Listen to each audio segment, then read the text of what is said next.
নমস্কাৰ সকলোকে আমাৰ আজিৰ এই সংবাদ মেললৈ স্বাগতম জনাইছোঁ। মই পংকজ অসমীয়া, ৰাইজৰ দলৰ ওদালগুৰি জিলা সমিতিৰ মুখ্য আহ্বায়ক। আজিৰ এই সংবাদ মেলখনত মোৰ লগত উপস্থিত আছে আম আদমি পাৰ্টিৰ দৰং জিলা সমিতিৰ সন্মানীয় সভাপতি ডক্টৰ আখতাৰুল ইছলাম হাজৰিকা। লগতে মোৰ বাওঁফালে উপস্থিত আছে গুৱাহাটী উচ্চ ন্যায়ালয়ৰ অধিবক্তা তথা সক্ৰিয় ৰাজহুৱা কৰ্মী ছাদ্দাম হুছেইন। লগত উপস্থিত আছে চাহানুৰ ইছলাম। আমি ওদালগুৰিৰ যি ষ্ট্ৰং ৰুমৰ পৰা যি ভিভিপেট হেৰাইছিল এই সম্পৰ্কত যোৱা 26 মাৰ্চ তাৰিখে ৰাইজৰ দলে এখন সংবাদ মেল অনুষ্ঠিত কৰিছিলোঁ। ঠিক একেদিনাই আম আদমি পাৰ্টিৰ দৰং জিলা সমিতিয়েও এখন সংবাদ মেল অনুষ্ঠিত কৰি এই গোটেই বিষয়টোৰ ওপৰত আমি সংবাদ মাধ্যম যোগে অৱগত কৰিছিলোঁ। তাৰ পাছত তেওঁলোকৰ ফালৰ পৰা তদন্ত ঘোষণা কৰা হৈছিল আৰু তদন্তৰ পিছত আজি তেওঁলোকে এখন প্ৰেছ বিজ্ঞপ্তি প্ৰকাশ কৰিছে। এই সংক্ৰান্তত কিছু কথা ক'বৰ কাৰণে আমাৰ আজিৰ এই সংবাদ মেলখন আমি আয়োজন কৰিছোঁ আৰু এই সম্পৰ্কে এতিয়া আপোনালোকৰ আগত কিছু কথা ক'বৰ কাৰণে মই আম আদমি পাৰ্টিৰ দৰং জিলা সমিতিৰ সভাপতি ডক্টৰ আখতাৰুল ইছলাম হাজৰিকা ডাঙৰীয়াক অনুৰোধ জনাইছোঁ। হয়, ইতিমধ্যে আপোনালোকে সকলোৱে জানে যোৱা 26 মাৰ্চ তাৰিখে ৰাইজৰ দলৰ ফালৰ পৰা আৰু দৰং জিলা আম আদমি পাৰ্টিৰ ফালৰ পৰা দুখন পৃথকে আমি সংবাদমেল সম্বোধন কৰিছিলোঁ। বিষয়টো যিহেতু খুব স্পৰ্শকাতৰ আছিল, নিৰ্বাচন আয়োগৰ গোটেই পৰিচালনাত এই কথা বতৰাবিলাক চলি আছিল। আমি তেওঁলোকক ৰাইজৰ ফালৰ পৰাও নিৰ্বাচন আয়োগলৈকে মেইল পঠিওৱা হৈছিল আৰু আমাৰ ফালৰ পৰাও আমি কমপ্লেইন লজ কৰিছিলোঁ। আমি ব্যক্তিগতভাৱে অসমৰ যিগৰাকী চিফ ইলেক্টৰেল অফিচাৰ আছে তেওঁক আমি ব্যক্তিগতভাৱে ফোন কৰিও জনাইছিলোঁ। তাৰপিছত তেওঁলোকে এটা তদন্ত ঘোষণা কৰিছিল, ইনকুৱাৰী এটা দিছিল আৰু ইনকুৱাৰীটোৰ নেতৃত্বত আছিল জইণ্ট চিফ ইলেক্টৰেল অফিচাৰ। তেওঁৰ নেতৃত্বত এটা প্ৰিলিমিনাৰী ইনকুৱাৰী তেওঁলোকে কণ্ডাক্ট কৰিছিল। আজি তেওঁলোকে এটা প্ৰেছ ৰিলিজ জাৰি কৰিছে আৰু এই প্ৰেছ ৰিলিজটোত আমি এটা বস্তু দেখিবলৈ পাইছোঁ যে আমি যিটো অভিযোগ উত্থাপন কৰিছিলোঁ সেই অভিযোগটো তেওঁলোকে একেমুখে স্বীকাৰ কৰিছে। যিটো এটা ভিভিপেটৰ কথা আমি কৈছিলোঁ, বিয়াৰিং ইউনিক ID EVTEEB 96784, এই নম্বৰৰ যিটো ভিভিপেট আছিল সেই ভিভিপেটটো তেওঁলোকে it was not physically found বুলি তেওঁলোকে স্বীকাৰ কৰিছে। সেই ভিভিপেটটো তেওঁলোকে পোৱা নাই বুলি স্বীকাৰ কৰিছে। এই স্বীকাৰ কৰাৰ পিছত তেওঁলোকে বাকী যিখিনি কথা, এই কথাখিনিত আমাৰ অলপ সন্দেহ হৈছে, কাৰণ তেওঁলোকে যিটো একশ্যন ল'ব লগা আছিল, যিহেতু এই মেচিনটোৰ ইয়াত পোৱা নাই, গতিকে এই ক্ষেত্ৰত আমাৰ ৰিটাৰ্ণিং অফিচাৰগৰাকী ৰেছপনচিবল হয়। গতিকে ৰিটাৰ্ণিং অফিচাৰৰ ওপৰত কেনেধৰণৰ কি ব্যৱস্থা লোৱা হ'ব সেই সংক্ৰান্তত তেওঁলোকে কোনো কথা উল্লেখ নকৰি বৰং তেওঁলোকে বিষয়টোৰ পৰা অন্য ধৰণে ফালৰি কাটিব বিচাৰিছে।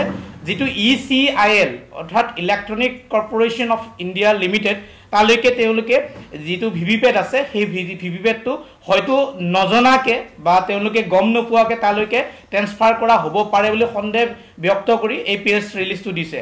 গতিকে বিষয়টো এনেকুৱা যে EVM আৰু ভিভিপেটলৈ ইতিমধ্যে এটা স্পৰ্শকাতৰ বিষয় আৰু এই সম্পৰ্কত আমি যেতিয়া তেওঁলোকৰ লগত ফোনত কথা পাতিছিলোঁ, তেওঁলোকে আমাক এটা কথা স্পষ্ট কৰি কৈছিল যে আমাৰ মেচিনবিলাকৰ ক্ষেত্ৰত তেওঁলোকৰ সাংঘাতিক ধৰণৰ এটা ট্ৰেকিং ছিষ্টেম আছে।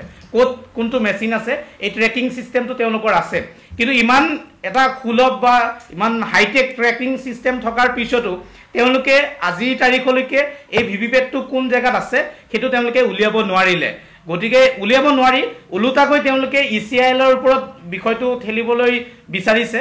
গতিকে আমাৰ এই ক্ষেত্ৰত সন্দেহ হৈছে আৰু আমি আৰু এটা কথা জনাব বিচাৰিছোঁ যে এই বিষয়টোত আমি ৰাইজৰ দল আৰু আম আদমি পাৰ্টিয়ে খুব সক্ৰিয়ভাৱে আমি এই কথাখিনি ধৰি আছোঁ বা আমি এই কথাখিনি সংবাদ মাধ্যমৰ সন্মুখত, ৰাইজৰ সন্মুখত আমি ৰাখি আছোঁ। কিন্তু লোকসভা সমষ্টিটোত আমাৰ কিন্তু কোনো ধৰণৰ প্ৰাৰ্থী নাই। বাকী বিৰোধী পক্ষৰ যিকেইটা দলৰ প্ৰাৰ্থী আছে তেওঁলোকেও এই ক্ষেত্ৰত আমি সৰব হোৱাটো বিচাৰিছোঁ আৰু যিখিনি আমাৰ সচেতন ৰাইজ আছে তেওঁলোকেও এই ক্ষেত্ৰত সৰব হোৱাটো বিচাৰিছোঁ।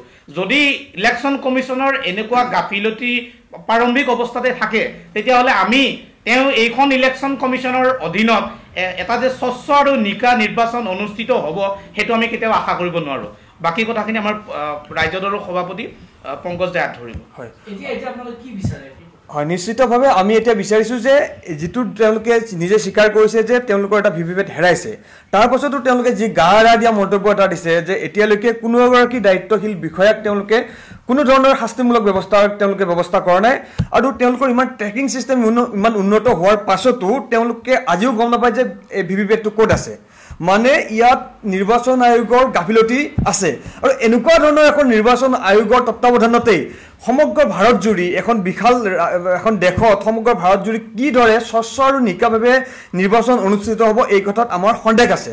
আমি নিৰ্বাচন আয়োগক আমি আবেদন জনাইছোঁ, অনুৰোধ জনাইছোঁ, তেওঁলোকে এতিয়াও তেওঁলোকৰ স্বচ্ছতাৰ ধৰ্ম পালন কৰক, তেওঁলোকে সততাৰে নিৰপেক্ষভাৱে তেওঁলোকে এই নিৰ্বাচন প্ৰক্ৰিয়াটো পৰিচালনা কৰক। যিহেতু ৰাইজৰ আৱেগ, ৰাইজৰ জনাদেশ তেওঁলোকে লৈ যাব লাগিব অনাগত 5 বছৰৰ কাৰণে। তেওঁলোকে যদি এই নিৰ্বাচনী প্ৰক্ৰিয়াৰ আৰম্ভণিতেই তেওঁলোকে এনেকৈ উজুতি খাবলগীয়া হয়, তেতিয়াহ'লে নিৰ্বাচন প্ৰক্ৰিয়াৰ গোটেই সমগ্ৰ বিষয়টো বুমেৰাং হৈ পৰিব। আমি যিদৰে ৰাইজে EVM-ৰ প্ৰতি সন্দেহ এটা জাৰি কৰিছে, তাত কিন্তু ৰাইজৰ সন্দেহ কিন্তু অতি গাঢ় হৈ পৰিব, ৰাইজে কিন্তু অতি সন্দেহ হ'ব। গতিকে আমি বিচাৰিছোঁ যে ওদালগুৰি জিলাৰ যিগৰাকী ৰিটাৰ্ণিং বিষয়া, যিগৰাকী দায়িত্বত আছিল বিষয়া, যিগৰাকী ওদালগুৰি জিলাৰ মানে উপায়ুক্ত, তেখেতক বা যিগৰাকী দায়িত্বশীল বিষয়াৰ অধীনত এই গোটেই কামখিনি হৈ গৈছিল, তেখেতক কঠোৰ শাস্তি বিহাৰ আমি দাবী জনাইছোঁ, আৰু ভৱিষ্যতে যাতে এনেকুৱা ধৰণৰ কোনো ধৰণৰ ঘটনা সৃষ্টি নহয়। কাৰণ গোটেই নিৰ্বাচনী আয়ুক্তৰ বিষয়টোতেই নহ'লে সন্দেহজনক এটা পৰিস্থিতিৰ সৃষ্টি হ'ব। গতিকে তেওঁলোকৰ অধীনত এটা স্বচ্ছ নিকা নিৰপেক্ষ নিৰ্বাচন অনুষ্ঠিত নহ'ব যদি এওঁলোকৰ এনেকুৱা ধৰণৰ পৰিস্থিতিৰ সৃষ্টি হয়। গতিকে আমি আমাৰ অধিবক্তা ছাদ্দাম হুছেইন ডাঙৰীয়াকো এই সম্পৰ্কত দুআষাৰ ক'বৰ কাৰণে অনুৰোধ জনাইছোঁ। ৰাইজৰ দল আৰু আম আদমি পাৰ্টীয়ে নিৰ্বাচন আয়োগৰ ওপৰত যিটো অভিযোগ আনিছে, আৰু এই অভিযোগৰ ইতিমধ্যে নিৰ্বাচন আয়োগৰ প্ৰেছ লিষ্টৰ ওপৰত ভিত্তি কৰি আমি ক'ব খুজিছোঁ যে ইয়াৰ সত্যতা আছে, আৰু ৰাইজৰ দলে আৰু আম আদমি পাৰ্টীয়ে লোৱা এই পদক্ষেপক মই এজন ৰাজহুৱা সক্ৰিয় সমাজকৰ্মী হিচাপে মই আদৰণি জনাইছোঁ, আৰু মই সহযোগ কৰি গৈ আছোঁ, আৰু ভৱিষ্যতেও এনেকুৱা যদি কাম কাজৰ ক্ষেত্ৰত মই সহযোগ কৰি যাম এজন সমাজকৰ্মী হিচাপে। ইয়াতে আপোনাৰ নিৰ্বাচন আয়োগে প্ৰেছ লিষ্টত আপোনাৰ কেইটামান কথা উল্লেখ কৰিছে। ইয়াতে কৈছে যে আপোনাৰ strong room has 24/7 CCTV coverage and arm security. 24/7 hours আপোনাৰ CCTVৰ আণ্ডাৰত আছে, ছাৰ্ভেইলেঞ্চত আছে। তাৰপিছতো এনেকুৱা এটা কাণ্ড তেওঁলোকৰ হ'ল, আৰু তেওঁলোকে এতিয়া আপোনাৰ ECILৰ ওপৰত অভিযোগটো আনিব বিচাৰিছে, ইলেকশ্যন কমিশ্যন অফ ইণ্ডিয়াই। ইলেকশ্যন কমিশ্যনে যদি এনেকুৱা ধৰণৰ কাণ্ড আগতে হৈছিলে, এইটো ৰাজনৈতিক দল এটাই অভিযোগ আনাৰ পিছতহে কিয় তদন্ত দিলে যদি ECILে ভুল কৰিছে? কাৰণ আমিতো ৰাজনৈতিক দলৰ আপোনাৰ ইলেকশ্যন কমিশ্যনৰ ওপৰত অভিযোগটো আনিছোঁ। গতিকে আৰু যদি ECILে যদি ভুলটো কৰিলেহেঁতেন, তেতিয়াহ'লে এইটো আমি সাধাৰণ ৰাইজে বা ৰাজনৈতিক দলে অভিযোগ অনাৰ কথা নাছিলে, এইটো আপোনাৰ ইলেকশ্যন কমিশ্যনে অভিযোগটো আনিব লাগিছিলে যে আমাক ECILে আমাক উপযুক্ত পৰিমাণে মাল ছাপ্লাই দিয়া নাই, বস্তু পঠিওৱা নাই বা আমি পোৱা নাই। কিন্তু ৰাজনৈতিক দল এটাই অভিযোগ উত্থাপন কৰাৰ পিছতহে তেওঁলোকে তদন্ত দিলে। তাৰপিছত তেওঁলোকে ইয়াত তদন্ত দি পেলাই আৰু এটা কথা কৈছে, ডিৰেলিকশ্যন বুলি কৈছে, আপোনাৰ যিটো কৰ্মৰ ক্ষেত্ৰত আপোনাৰ অথৰিটিয়ে গাফিলতি কৰিছে। তদন্ত দিছে ঠিকেই, আজি যদি এই কামটো সাধাৰণ ৰাইজে কৰিলেহেঁতেন, লগে লগে তাৰ ওপৰত আপোনাৰ কেছ ৰেজিষ্টাৰ হ'লেহেঁতেন।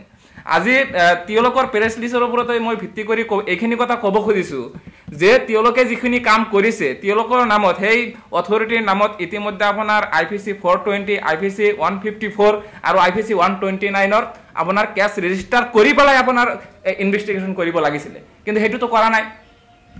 যি সময়ত আপোনাৰ ইয়াতে আৰু এটা কথা কৈছে, আপোনাৰ due to stringent storage and security protocol with the participation of the political parties at every stage।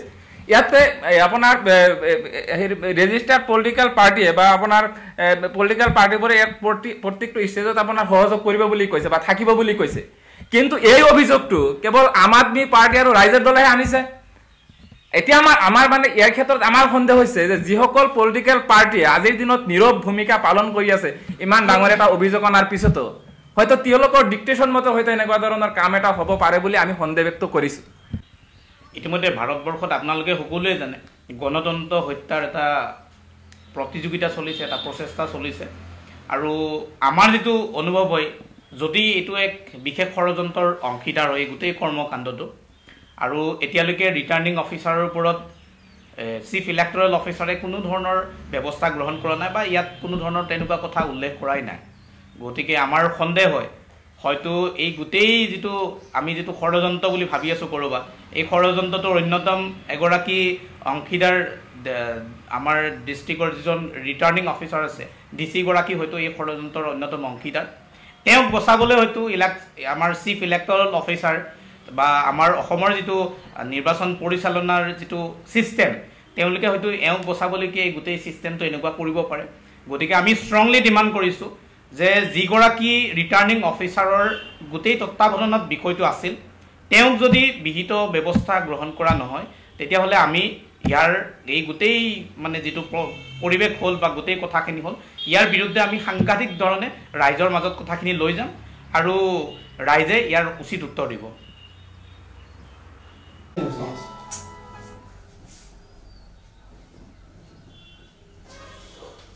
Returning officer অকল ওদালগুৰিৰ ডিচিজন এটাতো ওদালগুৰিটো আৰু অফিচ আৰু उदालगुरि नोगोरनि शंकरदेव मिशन हाई स्कुलनि साखाथियाव थानाय रेगिरेगां दखना गलायाव लफाय FNF महर ब्रेन्ड बिबार ब्रेन्ड आर'नाइ ब्रेन्ड जुरिफान माथानि बायदि बायदि रोखोमनि दखना आर'नाइ ब्लाउज फालि आरो बर'नि साबसिन हामसिन आगरनि जिफोरखौ हलसेल आरो रिटेल मोन्नैबो बेसेनाव बायनो हागोन बेनि थाखाय नोंथाङा 7896313108 एबा 8471820909 जानबुं नाम्बाराव सुलाद लानो